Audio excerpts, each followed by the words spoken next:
ചൂടുകാലമായപ്പോൾ ഒരുപാട് പേർക്ക് കണ്ണിൽ ഒരുപാട് അസുഖങ്ങൾ വരുന്നുണ്ട്. എന്തൊക്കെയാണ് കണ്ണിനെ ചൂടുകാലത്ത് ബാധിക്കുന്ന പ്രധാനപ്പെട്ട അസുഖങ്ങൾ? എന്തൊക്കെ നമ്മൾ ശ്രദ്ധിക്കണം? അമിതമായ ചൂടാണ്. എനിക്കൊന്ന് ഓരോ വർഷവും ചൂട് കൂടി വരികയാണ്.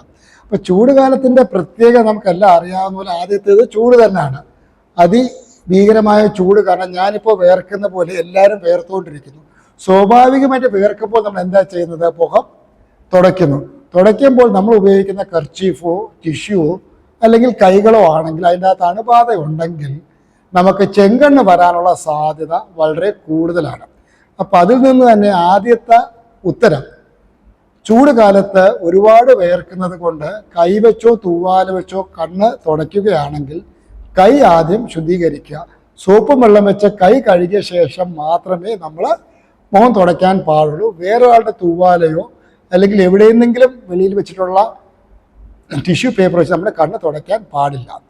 ചെങ്കണ്ണ് വരുന്നത് അണുക്കൾ അടങ്ങിയ കൈയോ തൂവാലയോ കർച്ചീഫോ വെച്ച് നമ്മൾ കണ്ണിൽ തൊടുമ്പോൾ ആ ഇൻഫെക്ഷനാണ് ചെങ്കണ്ണായിട്ട് മാറുന്നത്. അപ്പോൾ ആദ്യം ചൂട് കാരണം വേർക്കുന്നു, വേർപ്പ് തുടക്കാൻ നമ്മൾ നോക്കുന്നു, തുടയ്ക്കുന്ന അവസരത്തിൽ ചെങ്കണ്ണ് പോലുള്ള അസുഖങ്ങൾ വരുന്നു. രണ്ടാമത് ചൂടുകാലത്തിൻ്റെ പ്രത്യേകത ഒരുപാട് പൊടി പടലങ്ങളാണ്. അതായത് റോഡിലൊക്കെ ഈ കാഠിന്യമായ വെയിൽ കാരണവും വെള്ളം ജലത്തിൻ്റെ അംശം ഒട്ടും ഇല്ലാത്തത് കൊണ്ടും കാറോ ബൈക്കോ ഒക്കെ പോകുമ്പോൾ വളരെ പെട്ടെന്ന് തന്നെ പൊടി പടലങ്ങൾ വരുന്നു. പ്രത്യേകിച്ച് എന്തെങ്കിലും കൺസ്ട്രക്ഷനോ റോഡ് പണിയൊക്കെ നടക്കുകയാണെങ്കിൽ മൊത്തം അന്തരീക്ഷം മാലിന്യം കൊണ്ടും പൊടി കൊണ്ടും വൃത്തികേടായിരിക്കും. അതുകൊണ്ട് തന്നെ ഈ പൊടിയുള്ള കാറ്റ് കണ്ണിൽ കൊള്ളുമ്പോൾ കണ്ണിൽ പൊടി പോയി കണ്ണിൻ്റെ അകത്ത് കരകരപ്പ് തട്ടലും വരാനുള്ള സാധ്യത ഉണ്ട്. രണ്ടാമത്തേത്, ഈ പൊടി കാരണം നമുക്ക് കണ്ണിൻ്റെ അകത്ത് അലർജി, ചൊറിച്ചിൽ വരാനുള്ള സാധ്യതയും ഉണ്ട്. അപ്പോൾ നമുക്ക് ചെയ്യാൻ ഒക്കുന്നത് പൊടിയുള്ള ഭാഗത്ത് പോയിട്ട് തിരിച്ചു വരുമ്പോൾ വീട്ടിൽ എത്തിക്കഴിഞ്ഞാൽ സോപ്പ് വെള്ളം വെച്ച് കൈ കഴുകി കൈകൾ വൃത്തിയാക്കിയിട്ട് ശുദ്ധമായ വെള്ളം കൊണ്ട് കണ്ണ് കഴുകി കഴിഞ്ഞാൽ ഈ പൊടി മൂലമുണ്ടാകുന്ന അലർജി, കരകരപ്പ്, തട്ടൽ, ഈവൻ ചെങ്കണ്ണ് ഒരു പരിധി വരെ നമുക്ക് തടയാൻ സാധിക്കും. അതുപോലെ തന്നെ ഈ ചൂട് സമയത്ത് നമ്മൾ ഒരുപാട് വേർക്കുന്നത് കൊണ്ട് നിർജലീകരണം നടക്കാനുള്ള സാധ്യതയുണ്ട്. അതുകൊണ്ട് ഒരുപാട് വെള്ളം നമ്മൾ കുടിച്ച് ശരീരത്തിൻ്റെ അകത്തുള്ള ജലാംശം നിലനിർത്തുന്നതും വളരെ പ്രാധാന്യം ഉള്ളതാണ്. ഒക്കുമെങ്കിൽ ഉച്ച സമയത്തൊക്കെ വെയിലത്തോട്ട് പോകുമ്പോൾ ഒരു തൊപ്പി വെച്ച് കഠിനമായ വെയിൽ നമ്മുടെ കണ്ണിലോട്ടും തൊലിപ്പുറത്തും വീഴുന്ന തടയുക. ഒരു സൺഗ്ലാസ് അല്ലെങ്കിൽ ഇവരുടെ നേർന്ന ഒരു സാധാരണ കണ്ണടകൾ വെച്ചാൽ പോലും കണ്ണിലോട്ട് ലൈറ്റും UV ലൈറ്റും കടന്ന് കണ്ണിന് പ്രയാസമുണ്ടാക്കുന്ന ഡ്രൈ ആയി, തിമിരം, കണ്ണിൻ്റെ നാഡികൾക്ക് വരുന്ന ഏജ് റിലേറ്റഡ് മാക്യുലർ ഡീജനറേഷൻ, ഇതുപോലുള്ള അസുഖങ്ങൾ ഒരു പരിധി വരെയെങ്കിലും നമുക്ക് തടയാൻ സാധിക്കും. UV മുന്നറിയിപ്പുകൾ സ്ഥിരമായി വന്നുകൊണ്ടിരിക്കുകയാണ്. നമുക്കറിയാം അൾട്രാവയലറ്റ് രശ്മികൾ കണ്ണിന് വളരെയധികം ദോഷമാണ്. എങ്ങനെയൊക്കെ ഇതിനെ പ്രതിരോധിക്കാം? നമ്മുടെ നാട് ഒരുപാട് ചൂടുള്ളൊരു നാടാണ്, അതിതീക്ഷ്ണമായ വെയിൽ ഉള്ള ഒരു നാടാണ്. എന്നിരുന്നാലും നമ്മുടെ നാട്ടിൽ ആരും തൊപ്പി വെക്കാറില്ല, കൂളിംഗ് ഗ്ലാസ് വെക്കാറില്ല. അപ്പോൾ ഏതെങ്കിലും ഒരു കുപ്പി തൊപ്പിയോ കുടയോ പിടിച്ചു പോയാൽ ബാക്കിയുള്ള കൂട്ടുകാരികൾ കളിയാക്കുന്നതാണ് നമ്മുടെ പൊതുവെയുള്ള പ്രവണത. അതേസമയം നമ്മുടെ ക്രിക്കറ്റ് കളിക്കാരനാണെങ്കിലോ ഒരു സായിപ്പാണെങ്കിലോ വെയിൽ തിടക്കുമ്പോൾ അവരെല്ലാം തൊപ്പി വെച്ചാണ് നടക്കുന്നത്. അപ്പോൾ നമ്മുടെ കുട്ടികൾക്ക് ഞാൻ പലപ്പോഴും ആലോചിച്ചിട്ടുണ്ട്, എന്തുകൊണ്ടാണ് ഒരു തൊപ്പി വെക്കാൻ ഇത്ര വൈമുഖ്യം? തൊപ്പി വെച്ച് കഴിഞ്ഞാൽ അതിൻ്റെ ഒരു സൺഷെയ്ഡ്, മുഖത്ത് കഠിനമായിട്ടുള്ള വെയിലടിച്ച് തൊലി ഒന്ന് കറുത്തു പോകുന്നത്, കറക്കുന്ന മോശമെന്നുള്ള അഭിപ്രായക്കാരനല്ല ഞാൻ, എന്നാലും തൊലിപ്പുറത്ത് വരുന്ന ടാൻ നമുക്ക് തടയാൻ സാധിക്കും.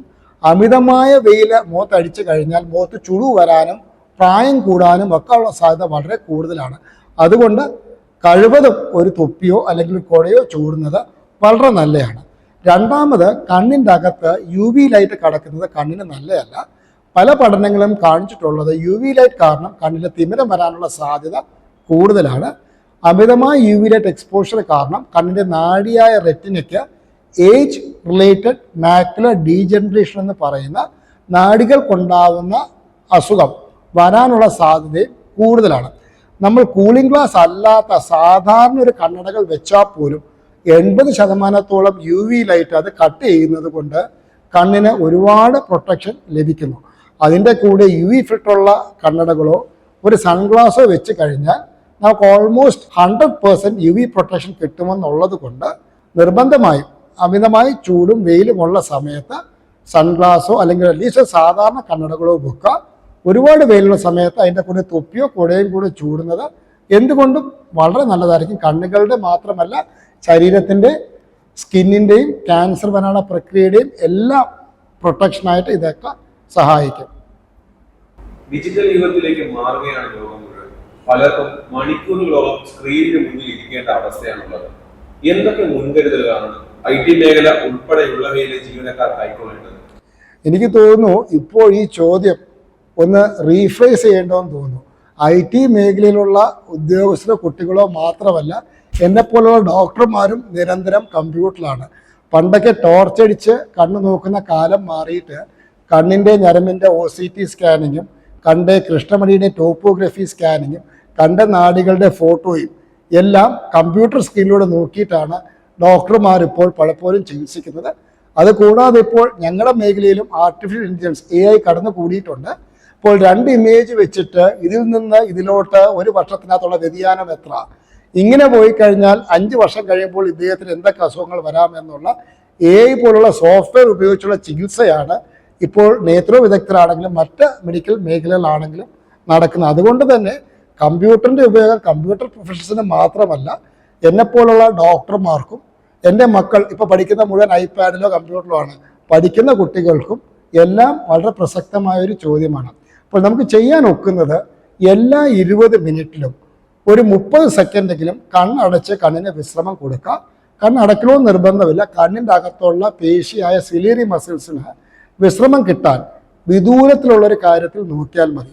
അതായത് ഒരു ജനലിൽ കൂടെ അപ്പുറത്തുള്ള തെങ്ങോ അല്ലെങ്കിൽ മേഘങ്ങളോ ഒക്കെ കാണാൻ ഒക്കുമെന്നുണ്ടെങ്കിൽ, അല്ലെങ്കിൽ ഭാഗ്യമുണ്ടെങ്കിൽ അപ്പുറത്തുള്ള വിദൂരത്തിലുള്ള കുന്നുകളോ ഒക്കെ കാണാനോ പാടങ്ങളോ ഒക്കെ കാണാനുള്ള ഭാഗ്യമുള്ള നല്ല വ്യൂ ഉള്ള ഒരു ഓഫീസാണ് വർക്ക് ചെയ്യുന്നതെങ്കിൽ നിർബന്ധമായും എല്ലാ 20 മിനിറ്റും ഒരു 20 സെക്കൻഡെങ്കിലും കണ്ണ് വെളിയിലോട്ട് നോക്കി കണ്ണിന് വിശ്രമം കൊടുക്കുക. അതിനാണ് 20-20-20 റൂൾ എന്ന് പറയുന്നത്. എല്ലാ 20 മിനിറ്റിലും 20 സെക്കൻഡ് 20 അടിക്ക് അപ്പുറത്തുള്ളൊരു കാര്യത്തിലോട്ട് നോക്കി കണ്ണിന് വിശ്രമം കൊടുക്കാൻ 20-20-20 റൂൾ എന്ന് പറയുന്നത്. അതുപോലെ ആവശ്യത്തിന് വെള്ളം കുടിക്കുക.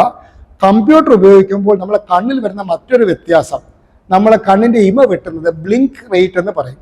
നമ്മൾ സാധാരണ നമ്മുടെ ബുക്ക് വായിക്കുമ്പോൾ 1 മിനിറ്റിൽ നമ്മൾ 10-15 പ്രാവശ്യം ഇമ വെട്ടുമെങ്കിൽ മൊബൈൽ സ്ക്രീനിലോ കമ്പ്യൂട്ടറിലോ നമ്മൾ നോക്കിയിരിക്കുമ്പോൾ ഇമ വെട്ടുന്നതിൻ്റെ തോത് കുറഞ്ഞു പോകുന്നു. വളരെ കോൺസെൻട്രേറ്റ് ചെയ്തുകൊണ്ട് ഒരേ ദിശയിൽ തന്നെ നോക്കിയിരിക്കുന്നത് കൊണ്ടാണ് ഈ ഇമ വെട്ടുന്നതിൻ്റെ ബ്ലിങ്ക് റേറ്റ് കുറഞ്ഞു പോകുന്നത്. അപ്പോൾ നമുക്ക് കോൺഷ്യസ് ആയിട്ട് ഒരു 10-20 സെക്കൻഡ് ഒരിക്കൽ കണ്ണ് ഒന്ന് അടച്ചു തുറക്കുന്നത് നല്ലതാണ്. അതുപോലെ കണ്ണിലൊഴിക്കുന്ന ലൂബ്രിക്കൻ്റ് ഐ ഡ്രോപ്സ്, കണ്ണിന് കുളിർമയ്ക്കുള്ള മരുന്നാണ് ലൂബ്രിക്കൻ്റ് ഐ ഡ്രോപ്സ് എന്ന് പറയുന്നത്. ലൂബ്രിക്കൻ്റ് ഐ ഡ്രോപ്സ് കണ്ണിൽ നിരന്തരം ഒരു ദിവസം 4, 5, 6 തവണ വരെ ഉപയോഗിക്കുന്നത് ഈ ഡ്രൈ ഐ തടയാനും കമ്പ്യൂട്ടർ ഉപയോഗിക്കുന്നതിൻ്റെ ദോഷവശങ്ങൾ തടയാനും സാധിക്കും. അപ്പോൾ നമ്മൾ കമ്പ്യൂട്ടറിസം ശ്രദ്ധിക്കേണ്ടത് ഒരു നിശ്ചിത അകലമെങ്കിലും നമ്മൾ കമ്പ്യൂട്ടറിനും മൊബൈലിൽ നിന്നും പാലിക്കുക. എല്ലാ 20 മിനിറ്റും ഒരു 20 സെക്കൻഡെങ്കിലും കണ്ണിന് വിശ്രമം കൊടുക്കുക. കണ്ണിൽ ജലാംശം കുറയുന്നു തോന്നൽ ഉണ്ടെങ്കിൽ കണ്ണിൽ ടിയർ സപ്ലിമെൻറ്റ് ഡ്രോപ്സ് ഇടയ്ക്ക് ഒഴിക്കുന്നത് നല്ലത്. അതുപോലെ തന്നെ വളരെ പ്രാധാന്യമുള്ളൊരു കാര്യമാണ് കണ്ണും മൊബൈൽ സ്ക്രീനും അല്ലെങ്കിൽ കമ്പ്യൂട്ടർ സ്ക്രീനും തമ്മിലുള്ള ക്രമീകരണം. ഒരുപാട് നമ്മൾ മുകളിലോട്ടാണ് കണ്ണ് നോക്കുന്നതെങ്കിൽ കണ്ണ് ഒരുപാട് എക്സ്പോസ്ഡ് ആവുകയും പെട്ടെന്ന് വരണ്ടു പോകാനും സാധ്യതയുണ്ട്. കണ്ണ് നമ്മുടെ മൊബൈൽ സ്ക്രീനോ അല്ലെങ്കിൽ കമ്പ്യൂട്ടർ കണ്ണെക്കാളും കുറച്ചുകൂടെ താഴെ നിൽക്കുന്നതാണ് നല്ലത്. അതുകൊണ്ട് നമ്മൾ ഇരിക്കുമ്പോൾ നമ്മൾ കഴിവതും സ്ട്രെയിറ്റ് ആയിട്ടിരിക്കും. ഒരുപാട് കൂനിപ്പിടിച്ചിരുന്ന് കഴിഞ്ഞാൽ നടുവേദന അതുപോലുള്ള ബുദ്ധിമുട്ടുകൾ വരാനുള്ള സാധ്യതയുണ്ട്.